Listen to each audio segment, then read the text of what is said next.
membahas materi yang sama, kelanjutan dari kemarin. Tunggu.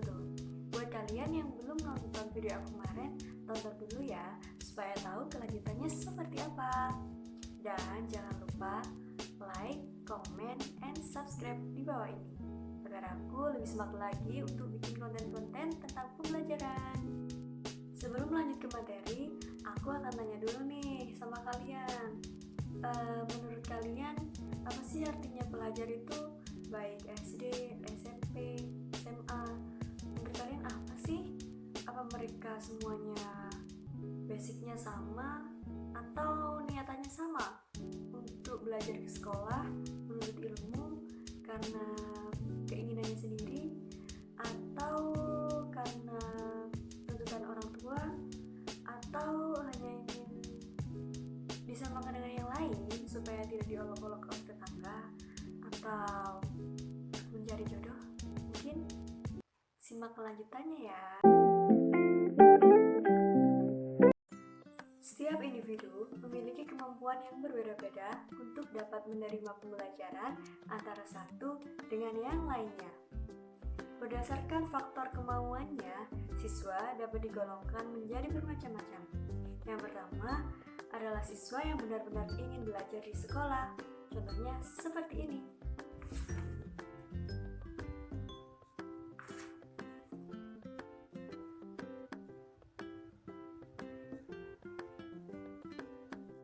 Kedua adalah siswa yang hanya pura-pura ingin belajar. Seperti ini ya.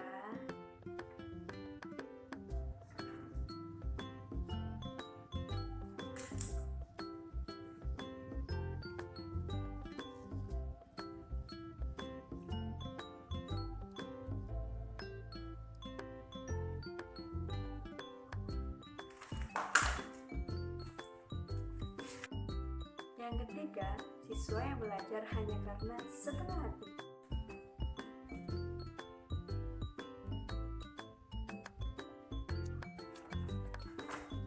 Nah, yang keempat ini paling parah teman-teman. Kenapa? Karena dia ini emang siswa yang tidak mau belajar, sama sekali tidak mau. Padahal kan tugasnya siswa kan belajar. Yuk, lihat yuk, dia seperti apa.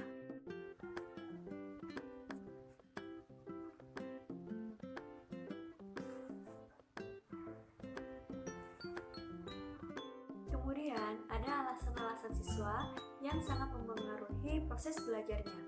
Yang pertama, ada siswa yang belajar hanya karena takut dimarahi orang tuanya. Yang kedua, siswa belajar karena berpindah tempat tinggal. Yang ketiga, siswa belajar itu tidak fokus dengan materi yang diajarkan oleh gurunya.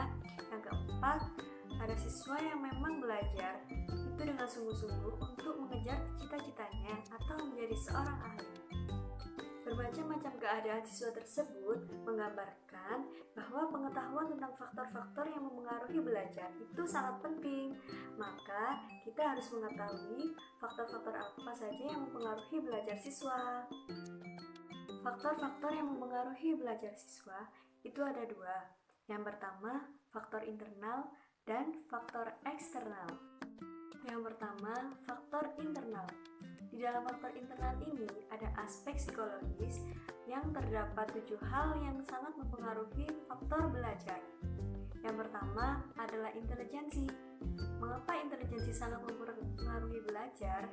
Karena jika siswa memiliki kecerdasan yang lebih tinggi, umumnya mereka akan memperhatikan gurunya lebih baik dan dapat menerima pembelajaran dengan lebih cepat, mampu menyelesaikan tugas-tugas dengan baik, dan mereka umumnya memiliki cita-cita yang tinggi. Yang kedua adalah perhatian. Untuk mendapatkan hasil belajar yang baik, siswa harus benar-benar memperhatikan apa materi yang akan dipelajarinya. Nah, jika siswa tersebut tidak perhatian terhadap materi, maka timbullah kebosanan dan berakibat pada malasnya belajar. Nah, dari situ, jika siswa tidak perhatian terhadap materinya, guru harus pandai-pandai memberikan perhatian yang lebih sesuai dengan materi yang akan diajarkan. Itu sesuai juga dengan hobi atau yang digemari siswa tersebut. Yang ketiga, ada minat. Minat adalah kecenderungan yang tetap untuk memperhatikan dan mengenang beberapa kegiatan. Nah, jika siswa berminat dalam suatu pembelajaran, dia akan terus-menerus memperhatikannya, disertai pula dengan rasa senang. Nah, minat ini berbeda ya dengan perhatian, karena jika perhatian itu sifatnya hanya sementara dan bisa juga tidak disenangi oleh mereka. Namun, minat ini kegiatannya secara terus-menerus dan itu juga disenangi oleh mereka. Nah, jika siswa tersebut tidak berminat dalam pelajaran, maka tugasnya pendidik adalah memberikan materi-materi yang bisa untuk menumbuhkan minat dari peserta didiknya dengan cara menghubungkan dengan hal yang ada di sekitarnya, tentunya dengan cita-cita mereka dan sesuai dengan bahan yang diajarkannya. Yang keempat adalah bakat, yang merupakan kecakapan potensial yang dimiliki oleh seseorang untuk mencapai keberhasilannya. Nah, dalam mencapai keberhasilan, tentunya ada latihan dan belajar secara terus-menerus. Misalnya, seseorang yang mempunyai bakat mengetik, dia akan lebih cepat menyelesaikan tulisannya atau mengetik tulisannya itu daripada seseorang yang tidak memiliki bakat mengetik. Nah, dari sini dapat disimpulkan bahwa bakat itu memang pengaruhnya besar terhadap kegiatan belajar, karena jika siswa tersebut berbakat dalam bidang itu, maka akan cepat menyelesaikan pekerjaannya dan tentunya akan berhasil pula kegiatan belajarnya. Yang kelima adalah motivasi, yang merupakan suatu dorongan dasar untuk menggerakkan seseorang untuk bertingkah laku sesuai dengan tujuannya untuk menjadi lebih baik lagi. Yang terakhir adalah kesiapan. Perlunya seorang siswa memiliki kesiapan sedari awal agar pembelajaran itu mencapai hasil dengan baik ya teman-teman. Jadi kalau kalian itu ingin belajar harus dipersiapkan dulu agar nanti pembelajarannya itu sesuai dan lancar sesuai dengan materinya. Oke? Selain aspek psikologis, ada juga faktor fisik dan indera yang sangat mempengaruhi proses belajarnya siswa. Perkembangan fisik siswa itu memiliki karakteristik yang berbeda-beda. Nah, seorang guru harus memperhatikan dan memahami perkembangan fisik siswanya, karena dipercaya bahwa segala aktivitas belajar ataupun aktivitas yang lainnya yang berpengaruh terhadap mental serta kepribadian siswa itu erat sekali hubungannya dengan perkembangan fisik. Maka dari itu seorang guru harus benar-benar memahaminya.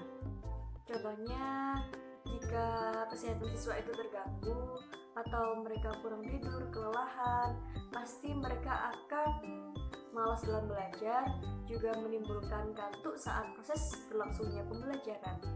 Nah, untuk itu seorang guru maupun orang tua itu harus bisa memberikan materi-materi yang menyenangkan. Tugasnya guru itu di sekolah memotivasi siswanya agar lebih semangat lagi, mengetahui porsi-porsi yang pas buat siswa. Dan untuk orang tua harus memberikan istirahat yang cukup, ibadah, rekreasi, pola makan yang baik, seperti itu. Yang ketiga ada keletihan mental siswa yang dianggap sebagai faktor utama penyebab kejenuhan dalam pembelajaran. Nah, di sini siswa tersebut itu sangat takut terhadap nilai yang akan mereka dapatkan, bisa juga kurang bagus atau tidak memenuhi standar dari gurunya sendiri itu. Nah, di sini siswa terlalu mementingkan egonya atau terlalu berambisi terhadap persepsinya masing-masing, sehingga membuat belajar mereka itu tidak stabil seperti itu. Baik, selanjutnya kita beralih ke faktor eksternal ya teman-teman.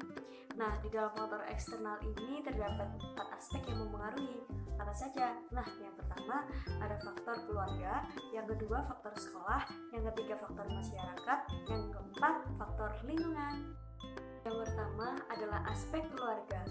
Di sini peran orang tua harus selalu memperhatikan anaknya dengan baik berupa memberi kasih sayang dalam bentuk perhatian, memberikan pengajaran, pelatihan, di rumah agar anaknya itu bisa belajar dengan baik, agar orang tuanya mengerti bagaimana perkembangan belajarnya si anak tersebut, dan orang tua itu harus memberikan rasa aman, tenang, nyaman, jadi membuat anaknya betah untuk tinggal di rumah serta belajarnya bisa lebih terkontrol.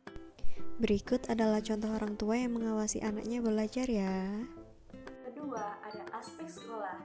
Di dalam aspek sekolah ini terdapat 6 hal yang membantu proses pembelajaran. Yang pertama, ada metode mengajar.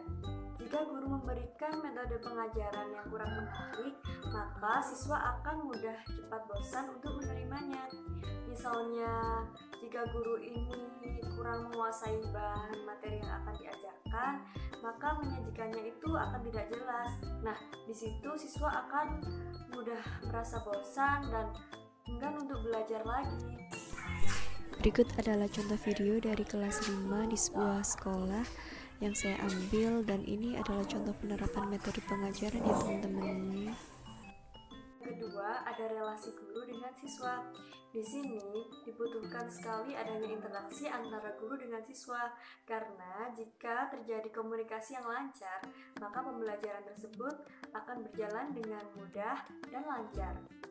Yang ketiga, ada alat pelajaran yang erat hubungannya dengan belajar siswa, karena alat pembelajaran ini dipakai untuk guru sebagai media penyampaian bahan ajar kepada siswanya agar mudah diterima oleh siswanya. Keempat adalah disiplin. Maksudnya disiplin adalah tata tertib yang dikeluarkan oleh sekolah seperti seragam, seperti keterlambatan masuk, atau hal-hal yang lainnya agar siswanya itu bisa menaati dan menjadi seorang yang tertib dan disiplin. Yang kelima adalah waktu sekolah. Mengapa waktu sekolah sangat berpengaruh? Karena di Indonesia dijumpai masih banyak sekali seorang siswa yang pergi ke sekolah pada saat sore hari. Hal ini dikarenakan keterbatasan gedung sekolah pada daerah tersebut yang membuat siswa harus berangkat ke sekolah pada saat sore hari. Mungkin saja kondisi mereka mengantuk, letih, ataupun lesu karena harus berangkat sore hari. Nah, sebaiknya seorang siswa ini harus bersekolah pada saat pagi hari karena kondisi fisik tubuhnya, mentalnya itu masih segar dan siap untuk menerima bahan pelajaran dari gurunya. Yang keenam adalah keadaan gedung. Nah, jika keadaan gedung nyaman, memadai, fasilitasnya juga tercukupi, maka akan sangat membantu proses kegiatan pembelajaran itu menjadi lebih efektif dan sesuai dengan tujuan awalnya. Contohnya seperti ini ya teman-teman. Jika keadaan gedung nyaman, memadai, maka siswa akan semangat untuk melakukan aktivitas pembelajaran. Ketiga adalah aspek masyarakat. Di dalam aspek masyarakat terdapat dua faktor yang berpengaruh dalam kegiatan belajar. Yang pertama adalah bentuk kegiatan dari masyarakatnya. Jika siswa tersebut tinggal di lingkungan yang baik, yang nyaman, maka tidak menutup kemungkinan siswa tersebut akan berperilaku dengan baik, ramah, tamah, sopan. Namun jika siswa tersebut bertempat tinggal di lingkungan yang seperti kumuh atau banyak pengangguran, maka tidak menutup kemungkinan siswa tersebut akan mempunyai perilaku yang negatif dari lingkungannya. Kedua adalah teman bergaul. Di sini seseorang siswa ataupun seorang anak harus pintar-pintar memilih teman yang baik, karena pengaruh dari teman itu sangat besar sekali. Ada dampak negatif, ada pula dampak positifnya. Di sini dibutuhkan juga peran dari orang tua untuk dapat mengintai atau memperhatikan anaknya ini berkawan dengan siapa saja, apakah dengan teman-teman yang baik atau bahkan dengan teman-teman yang bisa menyeret anaknya ini ke dalam hal-hal negatif. Maka dari itu dibutuhkan peran dari orang tua yang ekstra di sini untuk melindungi anaknya dari godaan-godaan atau teman yang tidak baik itu. Oke teman-teman, itu materi yang dapat aku sampaikan. Bila ada kesalahan kata, mohon maaf ya. Sampai ketemu di video selanjutnya. Wassalamualaikum warahmatullahi wabarakatuh.